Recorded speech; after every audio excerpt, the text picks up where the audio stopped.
Genç Bakış programından merhaba değerli izleyiciler. Yeni bir programla sizlerleyiz. Bu hafta gündemimizde barış ve demokratik toplum süreci bağlamında atılmayan adımlar ve yine Kürt Halk Önderi Abdullah Öcalan'ın statüsü olacak. Bakalım gençler bu konular hakkında neler düşünüyor? Süreçten beklentileri nedir? Şimdi gelin hep birlikte programımıza başlayalım.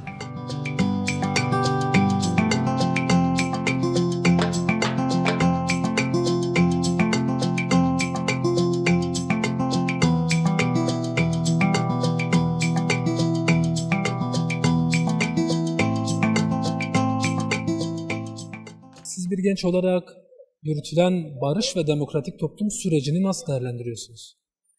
Ben barış ve demokratik toplum sürecini 27 Şubat'tan itibaren çok güzel değerlendiriyordum. Örgüt gerekli adımları attı ve hala da atıyor. Ama devletin bu geri adım atmayışı gerçekten de insanları, bir genç olarak söylüyorum bunu, insanları artık bunaltmaya başladı.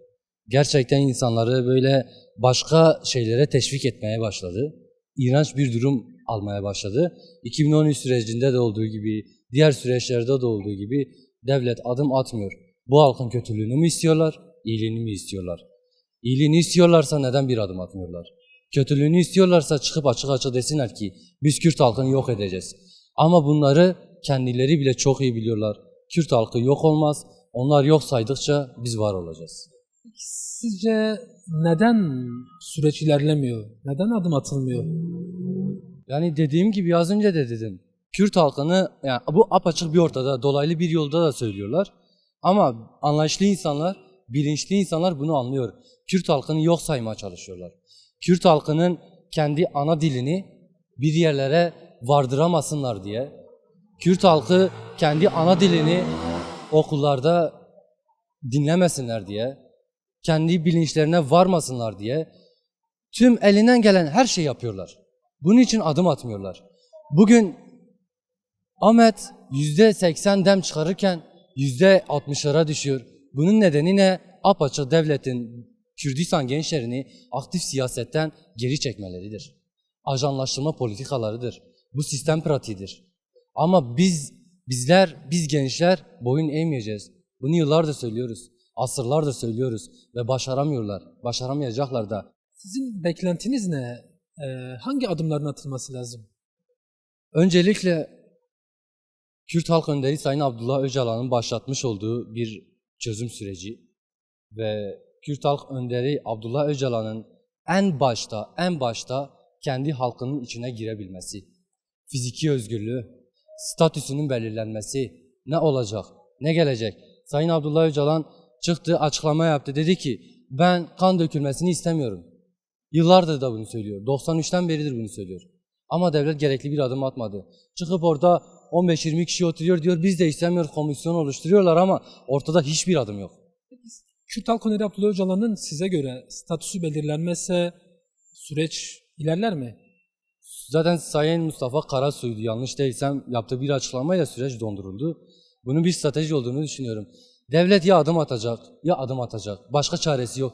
Devlet adım atmazsa bu saatten sonra daha kötü günler. Zaten daha kötü günler geçiriyorduk. Bu saatten sonra daha da kötü günler geçireceğiz. Bu da onların yararına olmaz. Tam tersi zararına olur. Biz elimizden geleni yaptık. Yapmaya da devam edeceğiz. Devlet ne zaman ki adım attı, biz zaten adım atmaya her daim hazırız.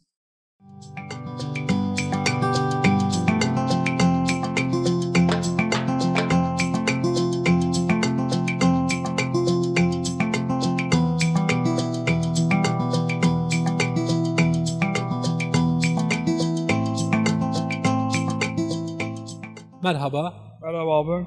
Siz bir genç olarak yürütülen barış ve demokratik toplum sürecini nasıl değerlendiriyorsunuz? Abi olumlu buluyorum ama sonuca kavuşması kolay olacağını zannetmiyorum. Süreç ağır bir süreç. Devletin de belli mekanizmaları bu süreci ilerletmekte zorlanıyor. Haklı olarak tepkiler görüyor.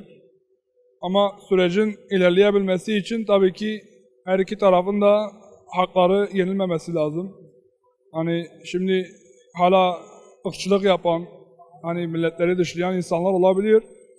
Tabii bu süreç için olumsuz bir ilerleyiş sürdürüyor. Sizce hangi adımların atılması lazım? Hani bence devletin hani artık belli bir karar aşamasına ulaşması lazım. Çünkü süreci bu kadar ağır ilerleterek yani bir yerde tıkanacağını düşünüyorum. Umarım gerçek bir çözüme, gerçek bir başarıya ulaşır süreç. Fikrim budur abi.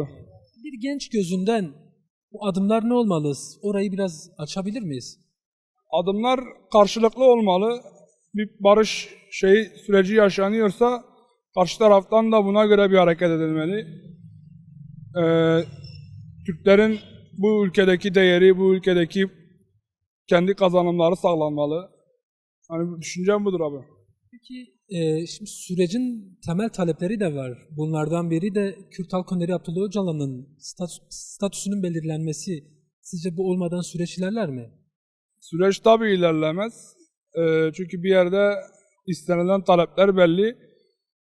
Hani Abdullah Öcalan'ın da serbest kalması isteniliyor. Ama devlet de kendini aşan bir süreçte tabii. Çünkü karşı taraftan da tepkiler göreceğinden dolayı bunu minimalize etmeye çalışıyor. Daha ağırdan almaya çalışıyor. Yani bu halkın kabul edeceği bir zemin oluşturulduğunda olacağını düşünüyorum. Olmadan süreç yürümez. Tabii olmadan süreç yürümez. Bunun zemininin hazırlandığını ya da belli bir topluma karşı bu süreci uygun bir gerekçeyle sunacaklarını düşünüyorum. Buradan son olarak eklemek istediğim bir şey var mı? Yok, son olarak inşallah ülkemiz daha barışçıl, daha güzel, daha kardeşçe bir topluma dönüşür. Umarız ki içi nefretle dolu ırkçılardan kurtuluruz. Teşekkür ederiz. Ben teşekkür ederim.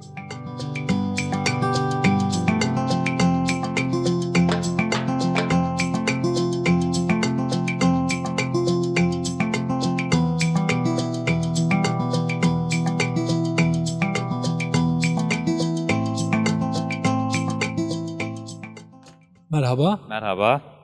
Yürütülen bir barış ve demokratik toplum süreci var. Siz bir genç olarak süreci nasıl değerlendiriyorsunuz? Tabii barışın sağlanması, artık iki tarafında durulması, yani ne olursa olsun insanların ölmemesi, tabii bizim en temellimiz. Çünkü ne olursa olsun, hangi tarafta olursa olsun bir insanın kaybı bu ülkenin bir kaybıdır. Yani insanların ölümü hiçbir şekilde kabul edilemez yani iki taraftan da. Tabii bir genç olarak, bir genç olmayı da bırakın, bu yurdun, bu vatanın bir vatandaşı olarak insanların ölmemesi tek temellimizdir. Bu süreç içerisinde de gerek siyasilerin, gerek toplumların üstlerine düşen görevleri yerine getirilmesi tek temennimizdir yani. Tabii siyasilerin toplumları etkilemesinden dolayı en büyük görev onlara düşmektedir.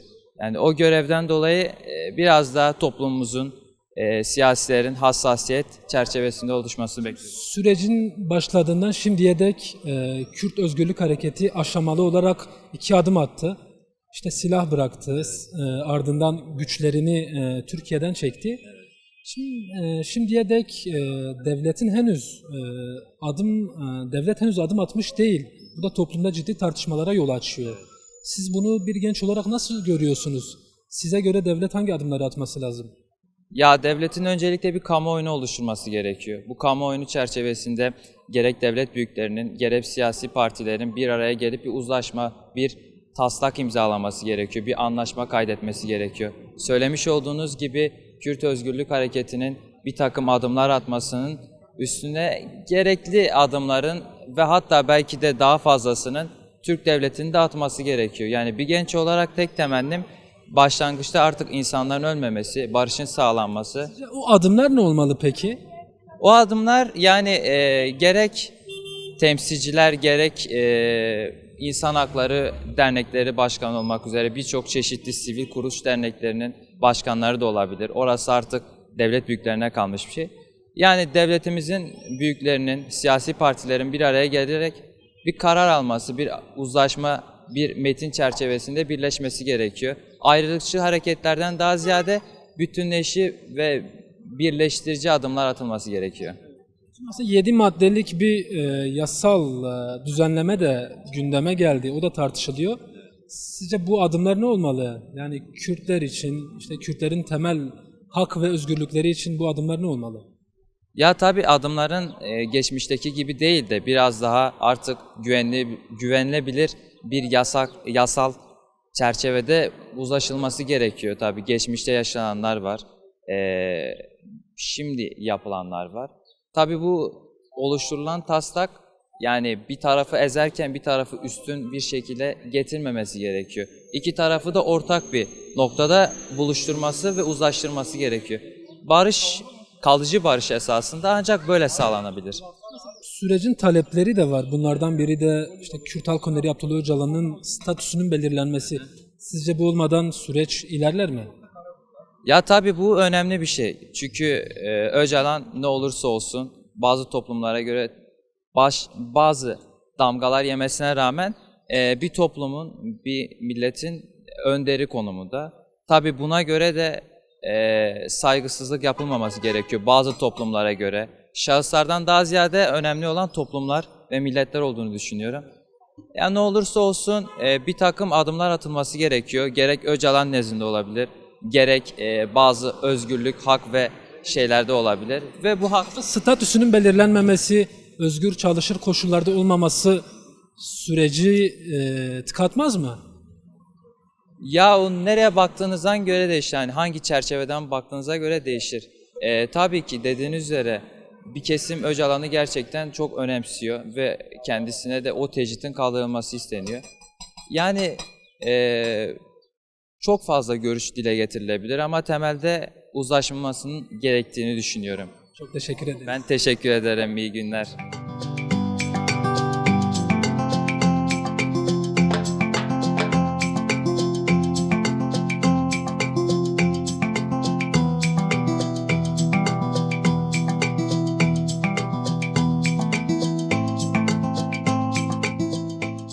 Hocam merhaba. Merhabalar. Şimdi bir yürütülen barış ve demokratik toplum süreci var. Size bu süreci soracak olursak bize nasıl değerlendirirsiniz? Şöyle aktarayım tarafınızı. Elbette bunun bir siyasi ve mecliste olan boyutu var ama halk arasındaki gözlem olarak ya da biz gençken, lisedeyken daha doğrusu yaşadığımız şeylerden bahsedelim. Özellikle Orta Doğu'dan bazı vatandaşların buraya geldikten sonraki tabela değişimleri veya Arapça tabelaların yazılması ama çocukluğumuzdan beri hiçbir yerde Kürtçe metin yazılmaması. İşte bu halkın büyük bir çoğunluğu Türkçe konuşabiliyor ama bir kısmı Türkçeyi bilmiyor ve ana dili Kürtçe olarak devam ediyor ama ne bununla ilgili bir tabela, ne bununla ilgili bir yazı ya da ne bir çalışma yapıldı şimdiye kadar. Ama baktığın zaman hani bunun yapılmamasının sebebi bize aktarıldı fakat diğer taraf için yapıldığı zaman ister istemez bir kalp kırıklığına sebep oluyor iki millet arasında. Ki biz burada yıllardır hep beraber yaşayan bir toplumuz, çok uluslu bir toplumuz, çok farklı uluslara da sahibiz. Yani iki ulusun barış içinde yaşaması, iki farklı ırkın barış içinde yaşaması gerçekten çok güzel bir şey.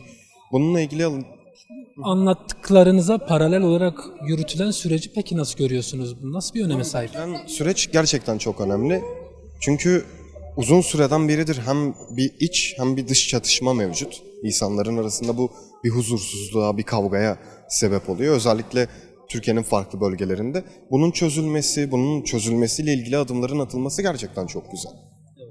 Peki şimdi son dönemlerde devletin bu süreç için hiçbir adım atmaması ciddi tartışmalara neden oldu. Siz bunu nasıl görüyorsunuz? Sizce neden devlet adım atmıyor ve süreç ilerlemiyor? Yani devletin neden adım atmadığını inanın ben de bilmiyorum ama adım atılması gerektiğinde hepimiz hemfikiriz. Bir adım atılması, bir işlem gerçekleşmesi gerektiğinde hepimiz hemfikiriz. Sizce ne olmalı? Bunlar neler olmalı? Bunun Ne tür somut adımlar atılması lazım? somut olarak bununla ilgili hani bir kurul veya bir yapı, bir organizasyon yapılması gerekiyor. Özellikle hani aradaki bağı koruyabilecek, işte örneğin ana dilde eğitimdir, ana dilde konuşma hakkıdır.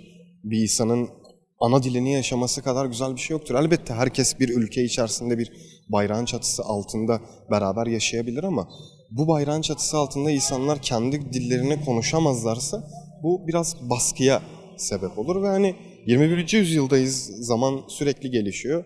İnsanların gündemleri ve ülkelerin gündemleri farklıyken bizim hala gündemimiz kim Kürtçe konuşuyor, kim Türkçe konuşuyor ya da kim hangi ırka mensup olması gerçekten üzücü.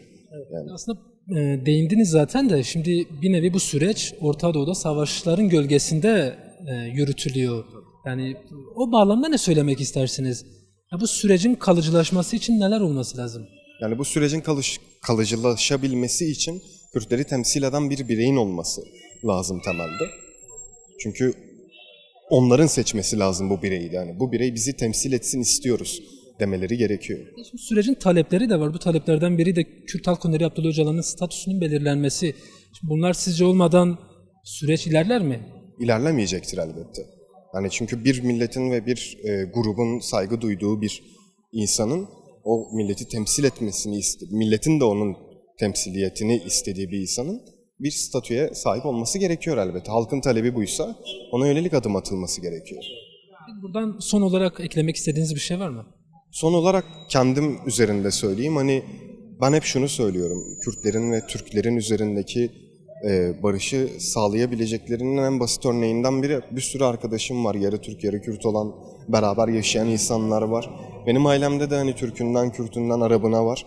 Bizim bir arada yaşayıp birbirimize destek olmamız gerekiyor. Birbirimizin sırtında olmamız gerekiyor savaşıp kavga etmektense.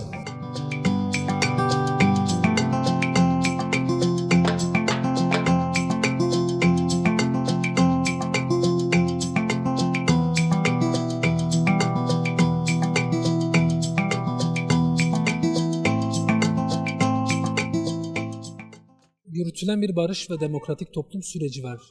Siz süreci nasıl değerlendiriyorsunuz? Vallahi abi ben şu an bir Kürt halkı olarak şöyle düşünüyorum. Yani sanki oyalıyorlar gibi geliyor bize. Bana öyle geliyor, bizi oyalıyorlar. Yani bir adım atılmıyor. Her gün gündemi değiştiriyorlar. Yani şu an bir CHP'nin mutlak sorunla karşı karşıyayız. Şu an benim görüşüm iktidar şu an kendi derdinde. Ben seneye bir daha nasıl başkan olurum? Nasıl yürütürüm bu işi? Yani şu an onun derdindeler. Çok umursadıklarını düşünmüyorum. Süreç sizce ondan dolayı mı ilerlemiyor? Bence şu an ona tıkanık abi. Şu an devlet şu an kendi derdine düşmüş. HDP'yi de yanıma alayım. Biraz daha güçleneyim. Kürtleri biraz daha yanıma çekeyim. Bir dahaki dönemde bir daha başkan olayım. Sonra bu süreci değerlendiririm. HDP'nin desteğini alamazsam bu süreci eskisi gibi yine rafa kaldırırım. Ben öyle görüyorum abi. Ben öyle görüyorum ve hiç mutlu değilim bu şekilde. Sizin süreçten beklentiniz ne? Size göre devlet hangi adımlar atması lazım? Ya bana göre şu an devlet bir eşitlik, bir ülke kardeşliğin oluşturması gerekiyor. Partinin de biraz sıkması lazım iktidarı. Hani süreci başlattınız, süreç ilerlemiyor. Her gün mecliste sunuluyor ama ilerleme yok. Şimdi sürecin temel talepleri de var. Bunlardan biri Kürt Halk Önderi Abdullah Öcalan'ın statüsünün belirlenmesi. Sizce bu olmadan süreç ilerler mi? Yani şimdi onun lafıyla eğer dağdakiler bu süreci başlatmasına okey dedilerse bu devletin de Sayın Öcalan'ı bir yere koyup yani lafını bir yere koyup süreci ilerletmesi gerekiyor. Ama şu an bakıyorum çok muhatap alınmıyor kimse. Sadece bir insanların gözünün önünde bir Kürt halkına işte biz bir süreç başlatıyoruz. İnşallah ilerleteceğiz dediler. Bugün bakıyorum Bakırhan olsun, diğer milletvekillerimiz olsun. Süreçle alakalı çok soru soruluyor ama ilerleme yok. Dediğiniz gibi Öcalan mutlak muhatap alınması gerekiyor. Ben o aklıyla ülkenin bir yere geleceğini ben düşünüyorum. Bir en azından esaretinden kurtulursa, umut hakkı doğarsa ona bence Kürt halkına yani ülkeye çok faydası olur. Çünkü gerçekten akıllı bir insan, ülkeye faydası olacağını düşünüyorum.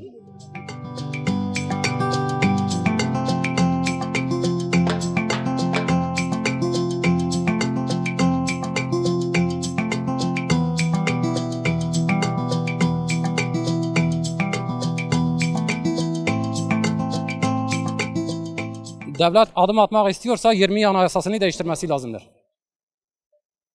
20 Anayasası değişmedikçe hiçbir sorun çözülmez.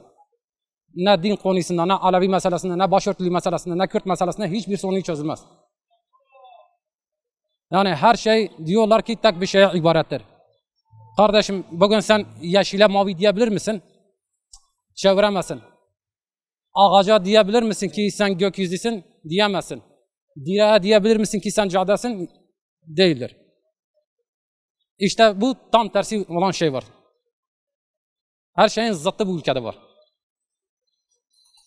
Sadece tek Kürt meselesi değil, Alevi meselesi, başörtüsü meselesi, iş meselesi, işçi meselesi, her şeyde sorun var bu ülkede. Çünkü liyakat diye bir şey yok, ahlak diye bir şey yok. Son olarak şimdi sürecin talepleri de var. Bu taleplerden biri de Kürt Halk Öneri Abdullah Öcalan'ın statüsünün belirlenmesi. Sizce Kürt Halk Öneri Abdullah Öcalan'ın statüsü belirlenmeden süreç ilerler mi? Devlet isterse şu anda bile yapabilir. Bir referanduma bakar. Referandum yapalım. Batı'da millete iki soru soralım, Doğu'da millete iki soru soralım. Batı'daki millete sorun. Ayrılalım mı?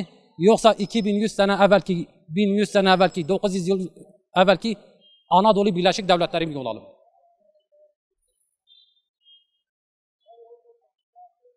Bugün İngiltere Birleşik Krallık'tan ibarettir. Bize Lozan'da bu ülkeyi tek hüküm altına getiren maddeyi kim? Lord Curzon. Kendi ülkesinde İrlandalılara hak vermiş. İskoçlara hak vermiş. Peki Türkiye'ye soruyorum. Bunlar size tekçilik dayatırken niye kendi ülkesinde demokrasi yapıyor? Neden kendi ülkesi özeldir? Neden kendi ülkesi federaldir? Biz 100 yıldır hangi yasayla yönetiliyoruz? İngiliz yasasıyla yönetiliyoruz. İttihat Terakki'nin zihniyeti var burada.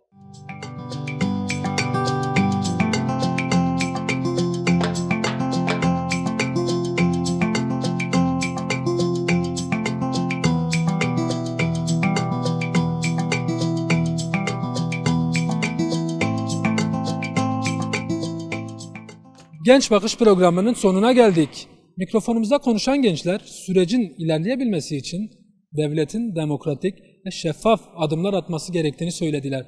Ve yine Kürt Halk Öneri Abdullah Öcalan'ın statüsünün de sürecin ilerleyebilmesiyle paralel olduğunu söylediler. Haftaya farklı bir programda görüşmek dileğiyle. Hoşça kalın.